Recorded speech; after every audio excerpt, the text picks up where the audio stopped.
My name is Emma, and I was born in a quiet suburb of Pittsburgh, where life flowed smoothly and predictably.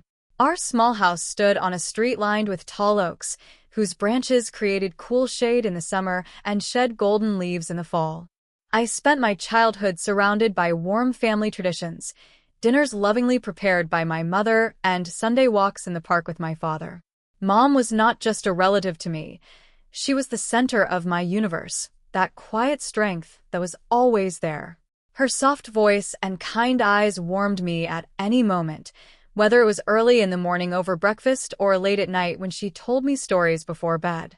My father, on the other hand, was a man of few words, but his love for us was evident in his care. He worked at the local factory, tirelessly toiling so that we were always safe and never in need. Sometimes it seemed that our entire life was perfect, a small house with a white fence, the smell of freshly baked bread, and family holidays. But this idyll was too fragile. When I turned 14, my mother suddenly fell ill. The illness came unexpectedly, like a thief, and took her away from us so quickly that I didn't have time to realize what was happening. In just a few weeks, she was gone. At that moment, the world that seemed so stable crumbled. My father withdrew into himself, and our home was filled with a strange, oppressive silence.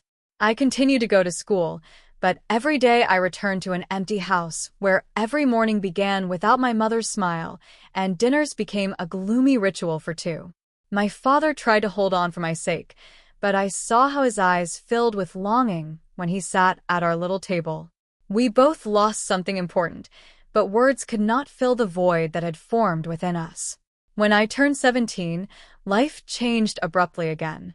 My father remarried, and Sarah, his new wife, came into our home. I didn't know how to react to this. On one hand, I understood that my father deserved to be happy. On the other, this house had always belonged to the three of us, and seeing a new person here was strange, as if some fragile balance had been disrupted. Sarah was a kind woman, gentle and patient. She tried to build a relationship with me, not rushing things, but I still felt like a stranger in my own life. Sarah brought her son, Nick, with her. He was a year younger than me and, like me, felt a bit out of place. Nick was quiet, somewhat reserved, and in his eyes, I saw a familiar pain of loss. Apparently, he had also gone through difficult moments in life when he lost his father. Our relationship from the beginning was complicated. We were not enemies, but we did not become friends either. There was a tense politeness in the house, and although we tried to act like a family, there was always something invisible between me and Nick that prevented us from getting closer. In the evenings, we sat in the living room with our father and Sarah, and although they tried to create a cozy family atmosphere, our gazes rarely met. Sometimes I noticed how Nick would glance at me out of the corner of his eye during dinner, and I would quickly look away. It seemed that we both felt something strange, out of place, but we remained silent. Over time, our communication became a bit more relaxed. Sometimes we discussed school, sometimes we shared thoughts about simple things. But even then, I felt a slight tension, as if behind every word there was something more. And although Nick never did anything that could embarrass me, sometimes I caught myself feeling that his presence made my heart beat faster. This feeling scared me and attracted me at the same time. At first, I attributed it to the awkwardness of the new lifestyle, to the difficulties of adaptation. However, with each passing day, I understood more and more that it was not just that. At first, our relationship with Nick was extremely formal. We shared the same space, but each lived in their own little world. We had no shared memories, and although our parents tried to create the illusion of a family, I felt that we were both just playing the roles expected of us.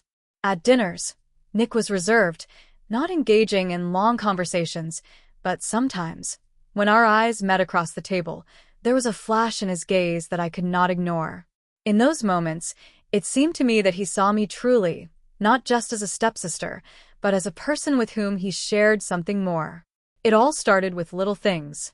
In the mornings, when we went to school, Nick would pick up my textbooks for me, or he would accidentally leave me breakfast if he left earlier.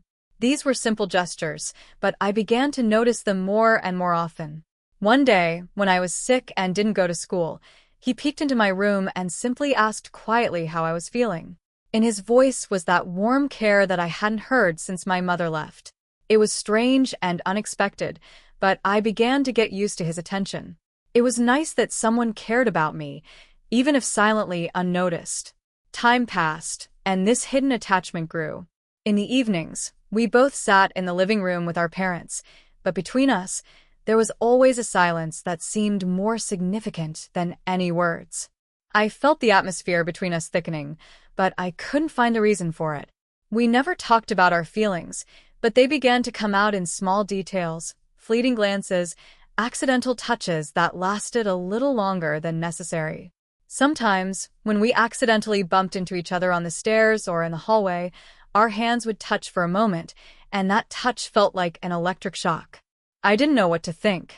He was my stepbrother, but something in his presence evoked feelings in me that I couldn't control. These moments began to haunt me, and every time I saw him alone, my heart beat faster. I tried not to think about it, but every evening, when we were alone at home or watching TV in silence, it became harder and harder for me to ignore this growing closeness. One evening, when our parents were already asleep, Nick and I were left alone in the living room. We turned on a movie, something romantic, but more for background, to fill the silence. We sat on the couch as usual, but between us, there was a different tension that I could no longer ignore. It seemed that he also felt it because he no longer tried to hide his glances. His eyes met mine every time there was a love scene on the screen, and I felt something changing in both of us. The movie played, but neither Nick nor I could focus on what was happening on the screen. At some point, I felt his hand on the back of the couch next to me, and although it was an innocent movement, I felt a shiver run through my body. He slowly moved closer, and although I knew I should step back, that this was wrong, I couldn't make myself move. It seemed that all the inner barriers I had built for protection began to crumble under his gaze. When the movie ended, we sat in complete silence. I didn't dare look him in the eye, feeling the air between us becoming thick and oppressive. Suddenly, I heard his whisper. "Do you feel this too?" It was the first time either of us had openly spoken about what was happening between us. My heart tightened. I didn't know how to respond. All I could do was nod, and that small gesture changed everything. Nick moved closer to me, and at that moment, there was no space between us, neither physical nor emotional. His hand rested on mine, and instead of pulling away, I let him stay. He hugged me, his movement strong, unexpected, and irresistible, his kisses insistent, as if all the emotions that had been suppressed for so long suddenly exploded. I couldn't resist. My heart was in turmoil, but my body reacted differently. We crossed the boundaries of sibling affection at that very moment, in the darkness and quiet room. That evening became a turning point. We were no longer just step-siblings. From that moment on, our relationship became something much more complex, tangled, and dangerous. After that evening, our relationship with Nick began to slowly, but inevitably change. Now there was no longer that restraint and formality that had previously separated us. Everything seemed to remain the same. We continued to live in the same house, pretending that nothing had changed. But every morning, when we met for breakfast, or every evening, when we watched TV with our parents, I felt that something more bound us. It seemed that every glance, every accidental touch between us was now imbued with that hidden tension that could no longer be ignored. One evening, when our parents went to bed early again, Nick approached me in the kitchen. I was standing at the sink, washing dishes, trying to distract myself from these thoughts, but his presence next to me made me freeze. He silently stood next to me and then reached out to help me. In a normal situation, this could have been a simple, almost mundane gesture, but at that moment, everything seemed different. Our hands accidentally touched again, and in the silence, I heard Nick sigh softly. His touch lingered on my hand a little longer than it should have. My heart beat faster. "Emma," he said softly, as if that name was something forbidden, something he shouldn't say. I froze, feeling his gaze piercing me, but I didn't dare turn around. I knew he felt the same thing I did. Between us, There was some unbearable force that we couldn't resist. His presence began to overwhelm me, but at the same time, it pulled me stronger than any moral boundaries I tried to set for myself. I closed my eyes for a moment, trying to calm this inner conflict, but I knew I would lose. "This shouldn't be like this," I whispered, trying to maintain some sanity. But even those words sounded like a weak protest. I felt that I was losing control over myself, and perhaps I no longer wanted to keep it. "I know," he replied with pain in his voice, but instead of stepping back, he moved closer. Nick touched my shoulders and gently turned me to face him. We stood in the dim light of the kitchen, like two people who always knew this moment would come, but never dared to admit it. Our faces were so close that I could feel his breath on my skin. My body trembled, not so much from fear as from that powerful feeling that grew within me with each of his movements. There were no words between us. There were no questions about whether this was right or wrong. All I could see were his eyes, full of mixed feelings. I didn't know what to call what bound us. Was it passion, love, or something completely different, nameless? But at that moment, it didn't matter to me. I knew only one thing. I couldn't fight what I felt anymore. Nick slowly leaned towards me, and I, without thinking, allowed him to kiss me. It was so natural, so unforced, as if we had been waiting for this moment all our lives. In that kiss was everything: passion, fear, guilt, and desire. We had hidden our feelings for a long time, and now they burst out, unstoppable. When we finally pulled away, I looked at Nick, trying to find answers in his eyes. He looked at me as if he knew that we had just crossed a boundary that we shouldn't have crossed, but at the same time, he was ready to accept the consequences. We stood, silently looking at each other, like two strangers whom something much greater than family ties had suddenly united. From that moment on, everything changed. Every interaction between us was filled with that secret knowledge, that feeling that bound us stronger than anything before. We continued to live as before, but every night, every accidental encounter in the house became a moment when I relived that night in the kitchen. These relationships could not exist on the surface. We both knew that. But the more we tried to hide them, the stronger they became. We lived under the same roof, pretending that everything was fine, but deep down I knew. Now everything was different. After that night, there were no more barriers between me and Nick. We stopped fighting what we felt. Our relationship became deeply personal, hidden from the eyes of our parents and the outside world. During the day, we played our roles, brother and sister, two parts of one family, but in the evening, when the house fell silent, everything changed. Every night, when our parents went to sleep, Nick would quietly sneak into my room. We spoke in hushed tones, as if afraid that someone would hear, but in reality, we were afraid not of external interference, but of admitting to ourselves what we were doing. With each day, our meetings became more passionate and forbidden, and I could no longer imagine how to stop this. In the moment when we were alone, the world around us disappeared. Guilt and fear, which I tried to suppress, gave way to feelings that were much stronger.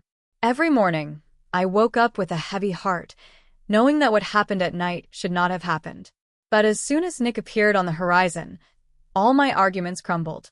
In his presence, it became harder and harder for me to think rationally.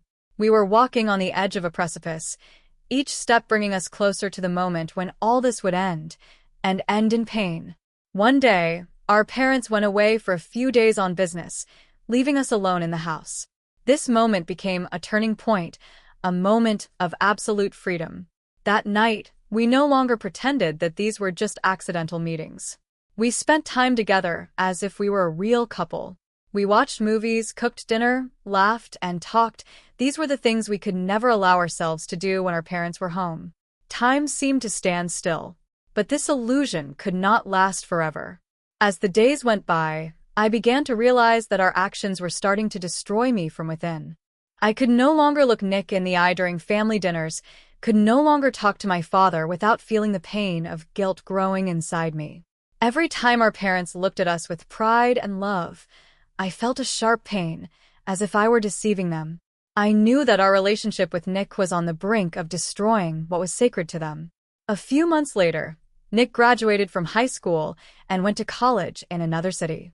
His departure should have been a moment of relief, but instead, it felt like it was tearing me apart. Our relationship paused, as if we had pressed pause, but I still lived in the memories of those days when he was near. I knew that the distance between us could save us both from further mistakes, but I couldn't get rid of that feeling of loss that filled me every time I looked at the empty room where he once lived. My life began to return to normal, but this normality was only on the surface. I went to university, found a job, and tried to remember those events as little as possible. But deep down, I always knew that this would not remain in the past. Nick and our relationship had become a part of my life, a part of me, and I couldn't change that. A few years later, I met Jake. He was a completely different person, confident, kind, and incredibly attentive. In his presence, I finally felt that safety and support that I had been missing all these years. Our relationship developed rapidly, and I even began to believe that I had found my soulmate. Soon we got married and we had a child. This was the life I had always dreamed of, calm, stable, full of love. But despite all this happiness, I couldn't get rid of the past. Memories of Nick, of our forbidden nights, and that passion that bound us, still haunted me. Every time I looked into Jake's eyes, I felt the guilt growing inside me. I knew that he didn't deserve to live with a woman who kept such secrets. I thought long and hard about whether I should tell him about what had happened in my past.